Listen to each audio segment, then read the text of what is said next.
Faggy, how do you deal with your trauma for being an exorcist angel? That's a very personal question. I try to deal with the trauma. I mean, heaven is a very brutal place, especially for the exorcists, and I mean, I've been doing better now that I've told Charlie about it. I mean, I have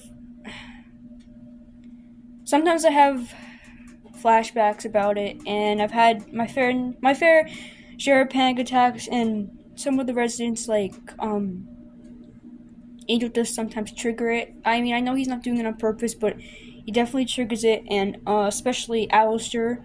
I mean, I don't think he means to do it. I mean, he could be a dick sometimes, but he's not trying to give me panic attacks, but the trauma sometimes just get very bad.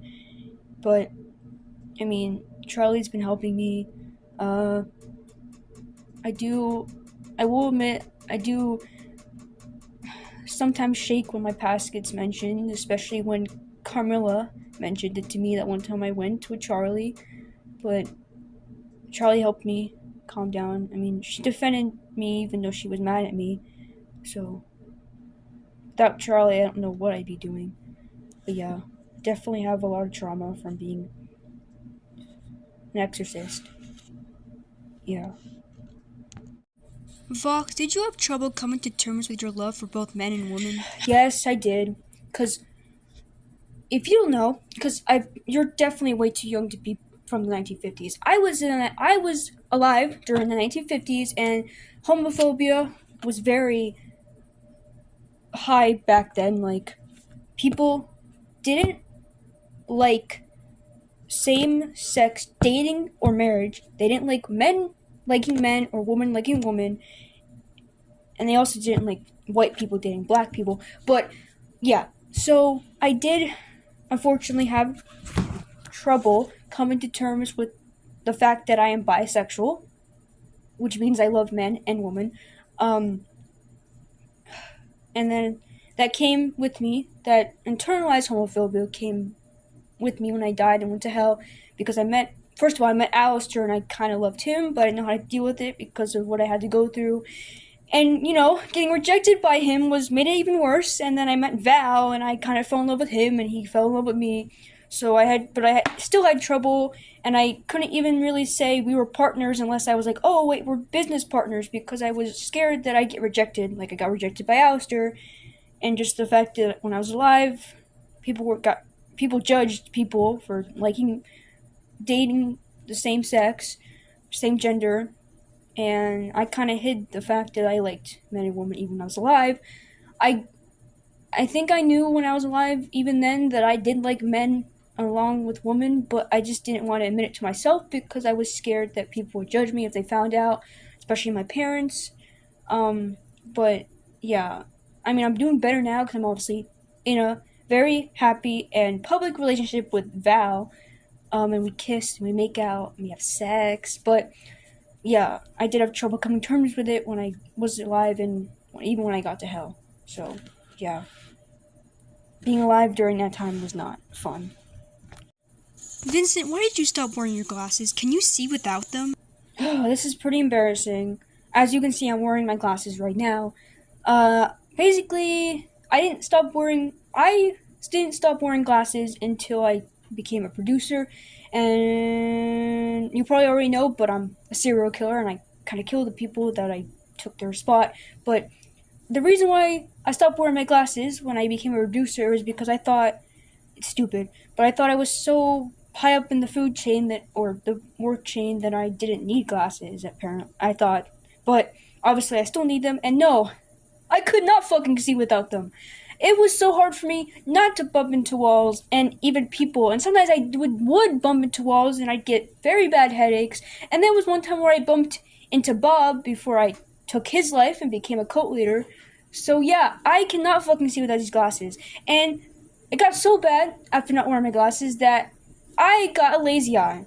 And that was even more hard to deal with, because if you didn't know, at least for my sake, when you get lazy eye, you can tell. And especially when you're blind. So I decided I should just wear my glasses again because I was getting a lazy eye and I didn't like it. And if you didn't know, I have heterochromia. So people trying to look into my eyes when they're going two different directions and they're already home, heterochromia is even worse. So, but I didn't just stop wearing my glasses altogether. I only didn't wear my glasses when I was at work. I would put them on when I got home so I wouldn't run into my house walls, and I didn't want to accidentally walk outside in the fucking freezing cold at night because I hate the cold. So yeah, but I definitely wear my glasses more now because I am fucking blind and I have a lazy eye. I'm not stupid. Alistair, did you get cold easily when you were alive? This question, yes, I did get cold easily when I was alive. See, yes, I was born in New Orleans, and it doesn't usually get cold down there, but there were times where the temperature would go below 30, and I did not like that, not one bit. I hate to admit it because I'm a serial killer, and I pride myself on being very good at hiding my weaknesses, the cold being one of them. But when it'd get down past 30 degrees, I would become as people would say, a shivering mess. Especially, and I'm gonna tell you a story, and I hate that this is going online because I hate electronics, but there was this one time where in New Orleans the temperature went down to 20 degrees, and me being a radio host, I couldn't just cancel, especially since I'm black or Creole, and I didn't want people to think I was weak, so I still went, even though I was fucking cold because it was really cold. So I went to my job, and my producers, for some reason, could handle the cold, so I was the only one that was cold. And I was trying to do my radio broadcast, but for some reason, even inside I was cold because there weren't heaters in the 1930s. So I was like shivering like a leaf and I was stuttering. And my producers were all confused and they were like, why are you stuttering so much? What's going on? And I had to admit that I was cold. And I mean, I couldn't really say otherwise because it was kind of obvious. I was literally shaking like a fucking leaf. So the only reason they tried to help me was because they wanted a good show, not because they cared about a Creole person. But they got me a heavy jacket, since I was literally only wearing a vest and like a small jacket.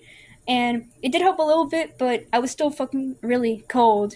And then by the time I got home, my lips were blue and my cheeks were red, and I had to soak in a warm, hot bath for like an hour, basically. So yeah, I did get cold easily when I was on Earth, New Orleans. So I'm very happy that I'm in hell and it's very hot all the time. I really hope we never get a winter in hell, because I've heard that this happen. I've heard that there is a ring in hell that is always cold. I hope I never have to go there. But yeah, I'm very happy that I don't deal with the ever-loving cold ever again. Thank you for caring.